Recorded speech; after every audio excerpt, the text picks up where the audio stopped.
Hi to all. Brownies అండి మంచి ట్రెండింగ్‌లో ఉన్నాయి. ఈ బ్రౌనీస్ అయితే పిల్లలు ఈవినింగ్ స్నాక్స్ కింద కూడా 2, 3 పీసెస్ ఈజీగా తినేస్తారు. అంత టేస్టీగా ఉన్నాయి.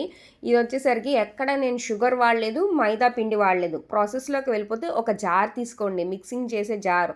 ఆ జార్‌లో ఏదైనా ఒక కప్ ఆఫ్ మెజర్‌మెంట్ తీసుకోండి. ఈ కప్‌లో హాఫ్ కప్ వచ్చేసరికి గోధుమ పిండి, హాఫ్ కప్పు ఓట్స్ మొత్తం కలిపి 1 కప్పు.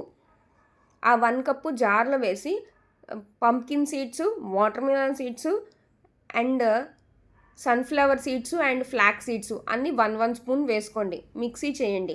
తర్వాత దీంట్లో వచ్చేసరికి పావు స్పూన్ సాల్ట్ వేయండి. ఆ తర్వాత కోకో పౌడర్ వచ్చేసరికి ఒక 2 స్పూన్స్ కోకో పౌడర్ వేసుకోండి. అండ్ ఇక్కడ వచ్చేసరికి కాఫీ పౌడర్ హాఫ్ స్పూన్ వేయండి. Coffee powder, dark chocolate great చేసి 1/4 వేయండి. 3/4 వచ్చేసరికి జాగ్రీ వేయండి. సో ఈక్వల్గా 1 కప్ అయ్యిద్దనమాట. వీడియో చూస్తూ నేను చెప్పే మెజర్మెంట్స్ అన్నీ కుదిరితే ఒక పేపర్ మీద రాసుకుంటూ చేయండి. ఓకేనా? ఇక 1/4 డార్క్ చాక్లెట్, 3/4 జాగ్రీ పౌడర్ మొత్తం కలిపి 1 కప్ అయింది. మంచిగా బ్లెండ్ చేయండి. ఆ తర్వాత ఇక్కడ పెరుగు కూడాను మంచిగా ఫ్రెష్ పెరుగు నార్మల్ టెంపరేచర్లో ఉంది. హాఫ్ కప్పు పెరుగు వేసుకోండి. హాఫ్ కప్పు ఏదైనా ఫ్లేవర్లెస్ ఆయిల్. ఆ తర్వాత వెనీలా ఎసెన్స్ కూడా వేయండి. ఒక 4, 5 డ్రాప్స్ అనేది మంచిగా బ్లెండ్ చేయండి.